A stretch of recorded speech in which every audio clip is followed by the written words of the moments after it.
سڵاوتان لەبێم کاتتان باش لە پرۆگرامی هەفتانە لە کوردستان 24ەوە لەگەڵتانین تا کۆتایی بەرنامەی جارە لەگەڵمان بن کۆمەڵێک بەرگە و بابەتی جیاوازمان بۆ ئامادەکردوون. پیاوێکی خەڵکی مەریوان بە ئامێرێکی سەردەمی هیتلر لە دوکانێکی بچووک کارگەیەکی دروستکردنی قوماشی داناوە. لە پارێزگای هەڵەبجە خانمێک ماڵێکی کولتوری دروست کردووە و لە ڕێگەی دانانی کەلوپەلی کۆنیە و ناوچەیە مێژووی هەڵەبجە پیشانی گەشتیاران دەدات. هاوڵاتیەک بەشێکی زۆری بەرهەمی هونەرمەند و گۆرانی بێژەکانی ناوەڕاستی سەدەی ڕابردووی ئەرشیف کردووە. هاوڵاتیەکی دهۆک بەهۆی دروستکردنی ئامێرێکەوە 24 کاتژمێر کارەبای بۆ ماڵەکەی دابین کردووە. گەنجێکی شاری هەولێر هەموو خولیای بۆتە بەخێوکردنی کۆتر و تا ئێستا هەزاران کۆتری بەخێو کردووە. پیاوێکی خەڵکی مەریوانی ڕۆژهەڵاتی کوردستان بە ئامێرێکی سەردەمی هیتلر توانیوێتی لە دوکانێکی بچووکدا کارگەیەکی بەرهەمهێنانی قوماش دروست بکات و دای بنێت. ئەو لەو کارگەیەدا دیزاینەر و بەرهەمهێنەری قوماشەکانی بۆ خۆیەتی وەوەی جێگەی سرنجەوەیە کە بەڕادەیەک سەرکەوتوو بووە قوماشەکانیشی هەناردەی بازاڕەکانی باشووری کوردستان و بەشەکانی دیکەی ئێرانیش دەکات. ئەو لە کارگەکەیدا پشتێن جامانە جلوبەرگی ئافرەتان و کۆمەڵێک قوماشی دیکەش بەرهەم دەهێنێت.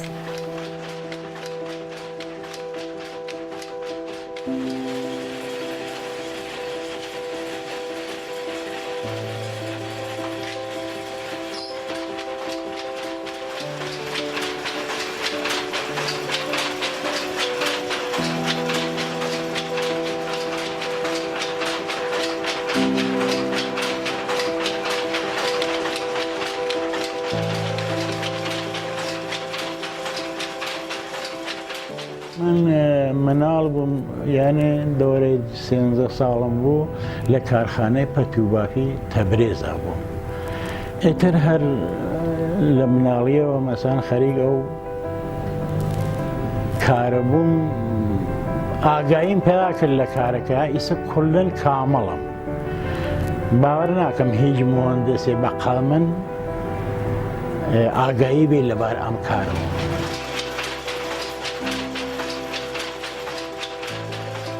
ئەم جنسانە دروست دەکەم ها لەم کارگایە ئەوە تا ڕەشتی سەر پیا دروست دەکەم هەر لە 10,000 تمەنەوە تا 120,000 تا 130,000 هەوریشمینمان هەز نەخەیمان هەز مەعمولیمان هەز ئەو وەختە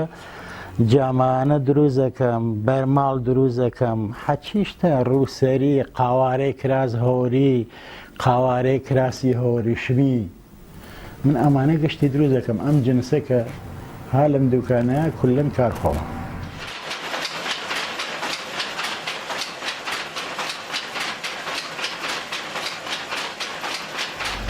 هەتا لە کەرکووکەوە یەن بۆ ئێرەشە دەبات تاران لە تارانەوە یەن لە شماڵەوە یەن کولەن ئێمە سابقەمان هەیە ئەکسەریات خەڵکیێتە ئێرەشە دەباچون شتەکانیان بردووە جنسەکەی خاسە یەنەوە بوو ئەبنەوە دووبارە. من تەها لە ساڵ 70 تا ئیسا هەم لە کاین دینارە بینی گونیم دروست دەکرد گونی قیر و گونی بینی مۆژ و جانماز ئیتر ئەم تەخەسوسم ئەز لەبار ئەم کارەوە من عیوەزی یەکەم هەرچی مەیلم بێ دروست دەکەم هەرچی نەخەکەی گیر بێ.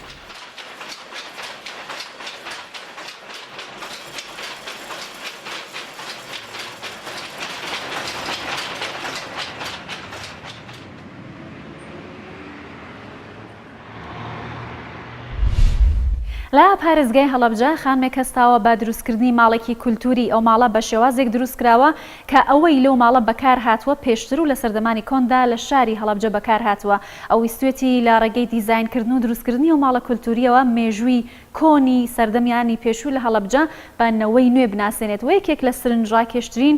بابەتەکانی ئەو ماڵەش ماڵی عوسمانبەگی جافە کە بە شێوازێکی زۆر جوان و دیزاینێکی زۆر سرنجڕاکێش دروست کراوە.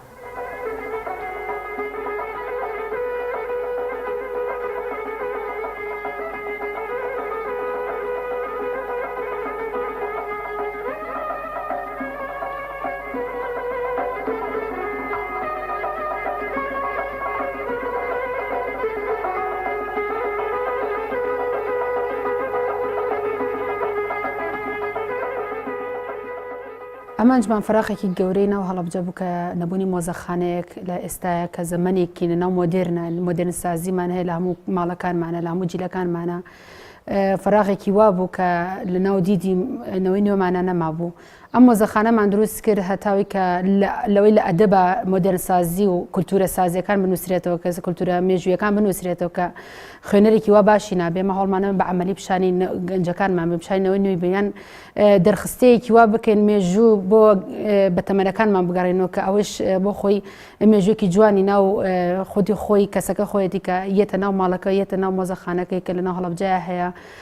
سەردانی ئێمە ئەکات مێژوێکی جوانی و ڕەسەنایەتی خۆی و شوناسەکانیان بۆ ئەگەڕێتەوە کە لە ناو خودی هەڵەبجەیە ئەم کەلوپەلانە بەکار هاتووە هەڵمان نا کولتورەکانی خۆمان بگەڕێنینەوە چکە ئێستا چتە هەر ماڵێکەوە فراغێکی وای تەیە کە هیچ کولتورەکانی خۆیانی تیان هیچ شوناسێکی مێژووی کوردی تیانە کە لە ناو ماڵەکەی خۆیان بەداخەوە ئێستا کە هەیە هەوڵمانایمە لە ماڵێکی خۆمانەکوی کێنەوە کە بێتە مۆزەخانەیەک ببێتە پێناسەی شارێک ببێتە ئەوەی کە لە چۆنەڵی کەسێک سەردانی وڵاتێکە کا سەردانی شوێنێکە کا بە کولتورەکەی ئەناسرێتەوە بە مێژوەکەی ئەناسرێتەوە ئەوانەشی کە سەردانی هەڵەبجاکەن پێناسی ئەوەی بۆ بکەن کە ئێمە شوناسێکمان هەیە ئێمە خاوەنی کەلەپورین خاوەنی دەست و ئیش و کاری خۆمانین.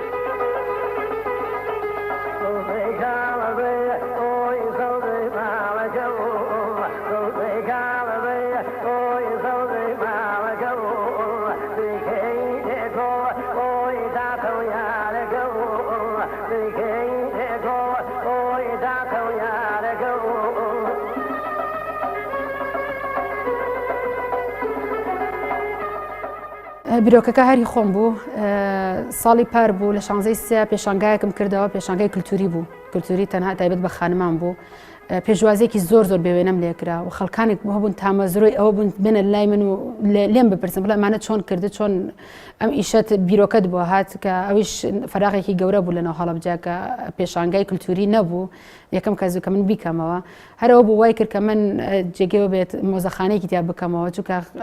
خەڵکانێک هەبوون حەزیان لێبوو تامەزرۆی ئەوە بن سەردانی ئێمە بکەن لە پشتیوانی لە ئەوڵەوە هەتا کۆتاییەکەم هەر هاوسەرەکەم بووە بە مادیەن بە معنەویەن لەگەڵما بووە شەو ڕۆژی خسۆتە سەریە تا بتوانێت وەکو خانمێک پشتی خانمێک بگرێت هەم لەوەی کە هاوسەرم هەوەکو هاوڕێیەک پشتیوانم بێت لەم کارەیە و دەستی گرتوم بۆ هەموو کارێک کە چ سەخت بووە چ ئاسان بۆ من بۆ دیدی هەر کەسێک یعنی تێگەشتنی من لە هەنێ حاڵەتا ڕۆشتوم سەردانی کەسانێکم کردووە کە لوپەلم پێ ببەخشن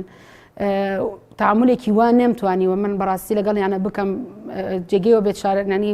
بتمانێکی وا بمە بەخشە بەڵام هاوسەرەکەم وای کردو کە توانی بێتیان کەلوپەلەکان بە ئێمە بەخشە من سواسی یەکەم دەستخۆشی لە یەکەم کە هەموو کادۆک و هاوڕێی پشتیوانی من بووە.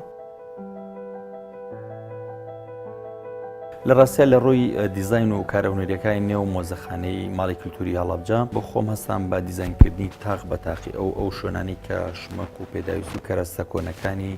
ئەم سنوورەی لە خۆگرتووە ئەم شێوەی دیزاین تاقەکان ژەگەڕێتەوە بۆ ئەو ماڵی کە لە هەڵەبجە ماڵی وەسمان پاشای جاف بۆ سەرەتای هەڵەبجە بنیاد و بناغی شاری هەڵەبجە لەو ماڵەوەیە دیزایانی ناو تاقەکانمان هەموو لە ناو مۆزەخانەکە کۆکردەوە بەو شێوە داینین بۆی ئەو شتانە و ئەو پێداویستی و کەرەستانی کە هەیە بینەر بە شێوەیەکی هونەری بیان بینێ بە شێوەیە کە حەقی خۆی بینی ئەمجا ببینێت دواتر ئەو ماڵش کە دروستمان کردو بە تەکنیکی زۆر سادە بە موادێکی زۆر سادە و کەرەسی سەرەتایی دروستمان کردو بەڵام هەستین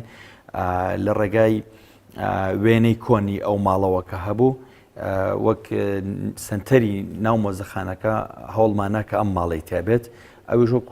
وەکوتم نمونێژی تەلارسازی کە لە شاری هەڵەبجە بۆ بتوانین ماچێت و نمونی ئەو ماڵە دروستکەینەوەتی.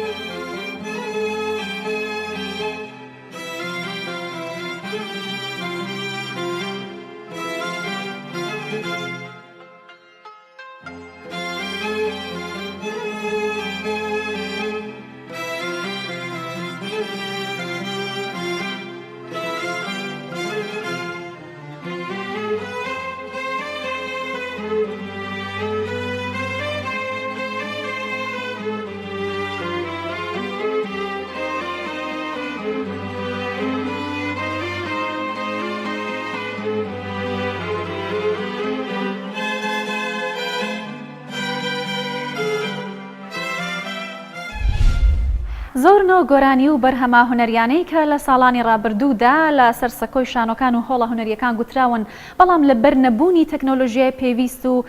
ئەو ئامێرانەی کە بۆ ئەرشیفکردن لە بەردەستانە بوونا زۆربیان یا فەوتاون یا ئەرشیف نەکراون. ئەرشیڤیستێک لە شاری هەولێر توانیوێتی زۆربەی ئەو بەرهەمە هونەری و گۆرانیانە کە هی ناوەڕاستی سەدەکانی ڕابردۆ کۆ بکاتەوە ئەرشیوی بکات بە جۆرێک کە زۆربەی هونەرمەندان و لێکۆڵەران بۆ لێکۆڵینەوەکانیان پشت بەو بەرهەمانە دەبەستن.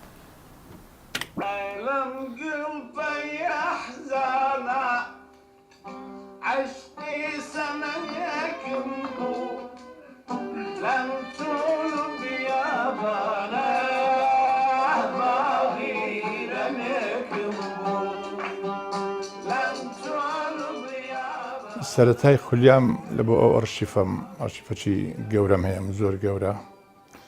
دەگەڕێتەوە سەرەتای ساڵی 1961 کەو کاتە لە پۆلی شەشی سەرەتایی بووم. ڕۆژی بابم هاتەوە گوتی خۆت حازرکە ڕۆژی سیمانجی دەچینە کۆیە، تیپی مۆسیقای مەولەوی سلێمانی دێتە کۆیە، ئاهەنگەکی دەژێڕی، ئەتوش تەزیلەکەت حازرکە دەچین لەوێ تەزیلکە. زۆرم پێخۆش بوو.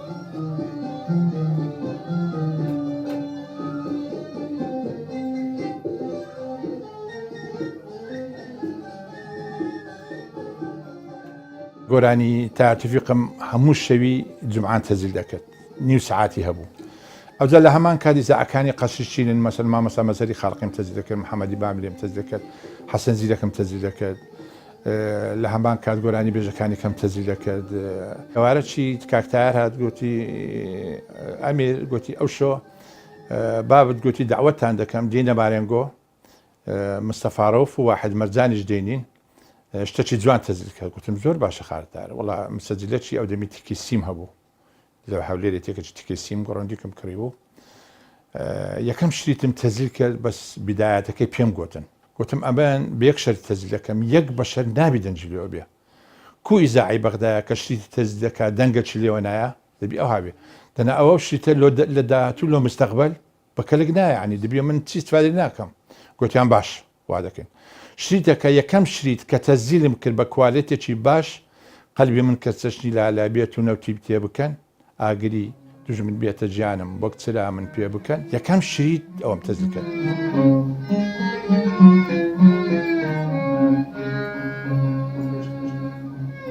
ئەم بەرهەمە قەلبی من گەر چەشنی لالا لە بەرواری 4 ساڵی 1970 تۆمارکراوە لەلایەن ئەمیر کەبابچی کۆی، پێشکەشە بە عاشقانی دەنجی خاڵتار. قەلبی من گەر چەشنی لالا بێت و نەوتی پێ بکەن، ئاگری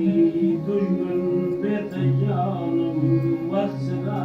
من پێ بکەن، شەقشەقیکەن گۆشت و ێسکان یەک بە یەک خوێی تێ بکەن، بێترس من دێمە مەیدان حوکمە ئازادیم دەوێت. بە دەرەجەیەک خولیای من تاعاتفیق بووە، بەس ئەرشیفەکانی من هەموو ئەرشیفەکانی ئیزگەی بەغدایام هەیە، 90 گۆرانەکانی بەغدایام هەیە. لە یادی تاعاتفیق لە 20 دەی هەموو ساڵێکی شریدەکی نەبیستراوە بڵاو دەکەمەوە. ئەو گۆرانیانی عەرەبی کە لە زمانی مەسەلەن سەرەتای سیەکانەوە هەتاکو سەرەتای هەشتایەکان هەبووە، ئەوانم هەموو بە ئەرشیف کردیا. مەسەن گۆرانەکانی سلێمانم هەم ئەرشیف کرد، ڕەفیق چالاکە و ساڵ عەدیلانە و گۆرانیەکانی کەیە و تەلەیە و محمود محەممەدە و ئەوانم هەموو بە ئەرشیف کردیا، هەمووشم براو کردینەوە و هەتا ئێستاش برایش دەکەمەوە لەکن خۆم هەر کەسێکی داوای نوسخەک و 2 نوسخە و 3 نوسخەم لێ بکە بەبێ بەرامبەرش دێدەمێ.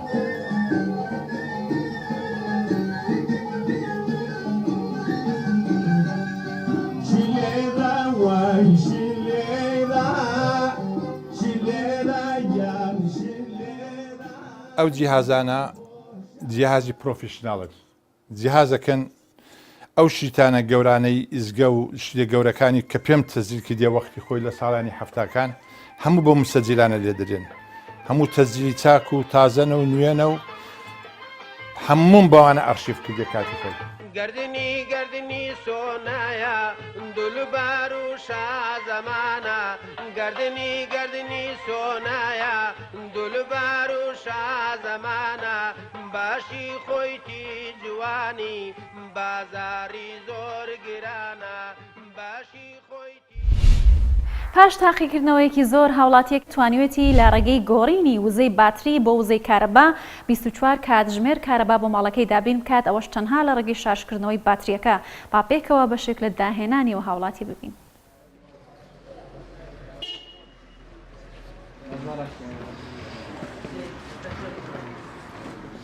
از عمل میزی رگانی منطقه میدی از شله سلاجات جامعه شله مولید گهبه جام بو کو گهبه ندن و بشینی اختراعات جام شحنات چه جام مثلا این معظم مثلا سپوتیو سیش شد و 240 امپر اگر ثابت 4 ساعت خود گیرید یو پیس و اول اچتا ما يشجع يعني محاولة ممكن لحمية وعازليجي كيس أيدينا أو تيبو ديور دان كده عازل ولا وقت جاء منه حدد أو بتاع عازل قطعيجي ساعة أمبير بباتري 12 فولت يعني ها أمبير أبو 20 أمبير يعني أمبير 220 دي أمبير كساب كده 20 أمبير باتري كشيد رخي روسته أبلوكه نشحن كنا كابل ده وقت كاب شو وأبلوكه جي يهربد يعني فيتاميني وأبى يهربد يعني بعد الشحن كاتو نشر كات أكو كهاب جد هني كاب بدو جد أبدا هالشحن كات بودي بشيء فيتامين تبع أبوه جلوكوز ده هربد أكو كاب شو وهذا بعد يكاز هربد وقت يو بلوكي دي هالبيت دي وقتی که ابو عمچو دی یاسو ده هالبيت يعني یاسو با پات خطره گلوپوسو گلوپوکس وقتی که ابو عمت دی کس ده هالبيت معنی من امینه پادی ده هتا شحن کردن بعد دوام بشینگی دی ابو بین خوب بدن شحن بو و دنگه نومینی وقتی پات شحن بو و تطمی دنگه نومینی وقتی که ابو عمچو دنگه ده وقتی که ابو عم هاد دی گلوپوکس هالبيت و دی دنگه که کم دیجیه و گلوکوز همه وقتی شحم و گلوکوز تامیه چه دنگی نه و مولید که همین مثلا خراب من تنادی مرا خال مولید مازن شوله که فنی بیاد شم چکم خالتی ما برای اکودی هم چکن که ام سپورتی خوش شد نکرد هر سکه ابو خوش شد کرد بس اون وجه نبیه مثل تجربه کردن چه نبود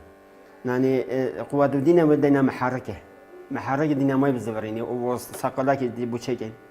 بس ما امناش شو مازن تدابكين شو ما بوي بينينا بتجي جرب بين بوشينجي مازن تشيكين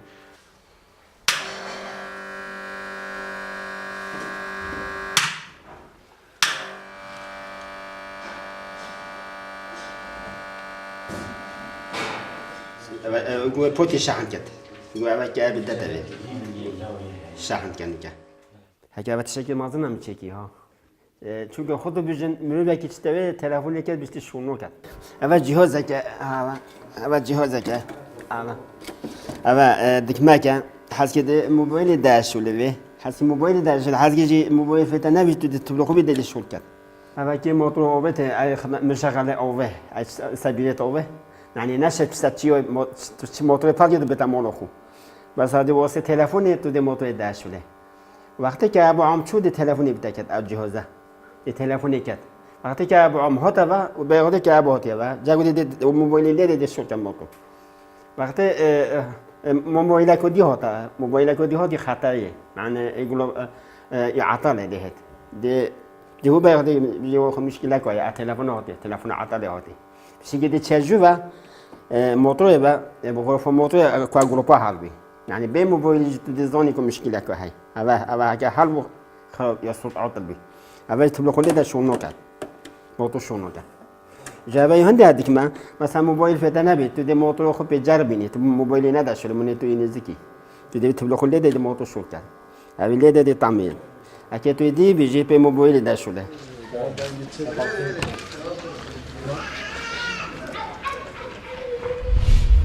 گەنجێکی شاری هەولێر ماوەی ساڵانێکی زۆرە کە کۆتر بەخێو دەکات ئەو هەزاران کۆتری بەخێو کردووە و بیرۆریەکی زۆری لەگەڵ کۆترەکانی هەیە ئەو ڕۆژانە سەردانیان دەکات لەگەڵیاندا دەنیشێت و هەوڵ دەدات کە بتوانێت بە باشترین شێوە بەخێویان بکات پێکەوە بیرۆریەکانی ئەو گەنجە لە شاری هەولێر و چۆنیەتی بەخێوکردنی کۆترەکانی دەبینی.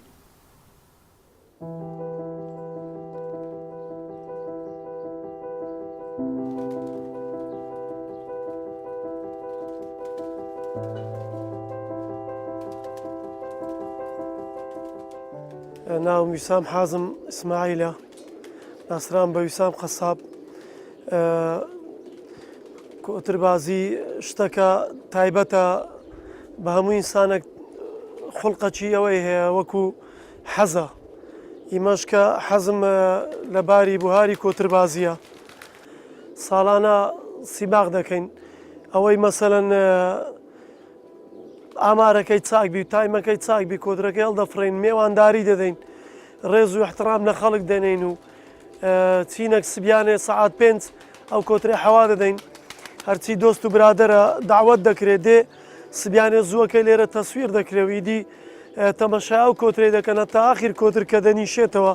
ئەو جێ ئەوارەکەی جەمع دەکرێت چێ براوە بێ چێ دۆڕاوە بێت. تعدادی کۆترەکەم ئێستا تقریبی 500 دەبێ، ئەوەندەیە بزەبت ئێستا عالیان. تعدادی کۆترم 5500 بوو بەهۆیە و قەیران و شتەی بەحەقەت دانەکەی قورس بوو، کولفەی مەسرفی قورس بوو، ئیدی کەسابەتەکەش نەماوە بەحەقەت هەمووی وەکو قەبیلەوە تیرێ ئەو کۆترێکە دەناسرێ ئەو کۆترە بەوە معروفە و کۆترەی فیلان نەفەرە هەیە حەڵقەی لە پێدەکە، هەیە کەپووی مەسەلەن بلند دەکا، هەیە پێیەکانی قوت دەکا نیشان دەکا، هەر کەسە و ڕەمزەکی خۆی هەیە.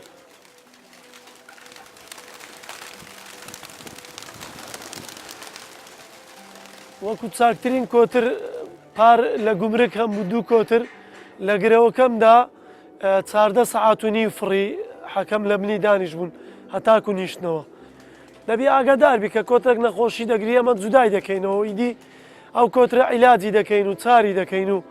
دەرمانی پێدەدەم هەر بۆ خۆشم مەسەلەن لە خوارێ هەم وەکو بەیتەریەک عیلاجم هەیە. لە ڕێ ئەو کۆترە ئەمە زۆر مەسەلەن دۆست و برادەر دەناسین، میێوانداری یەکتر دەکەین کەوا تازیەکەبی ئیشەکی خێرێ بێ و ئیدی هەرچ بێ بە تەلەفۆن یەکتر ئاگدار دەکەینەوە لە ڕێی مەسەلەن ئەو تەیربازیە هیچ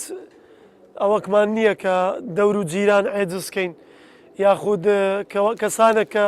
دڵی لەمە بێشی ئەو ئیشە ڕەوشتەکی جوان نییە. ئەوەی کە ئەو کۆترە ڕدەگرێ ڕێز و احترام بەیە دەبی ئەخلاقی زۆر لەسەرێبی و زۆر لەسەر خۆبی.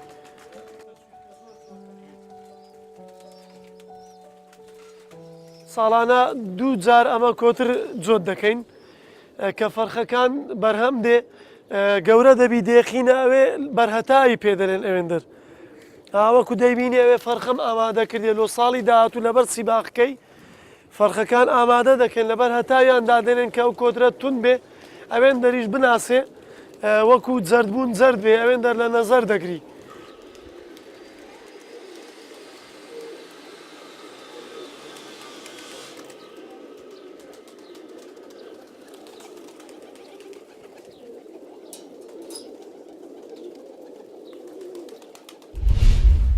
لا پرۆگرامی هەفتانە لە کوردستان 24ەوە لەگەڵتان بووین تا پێگەیشتنەوەیەکی تر هەر شاد و بەختەوەر بوو.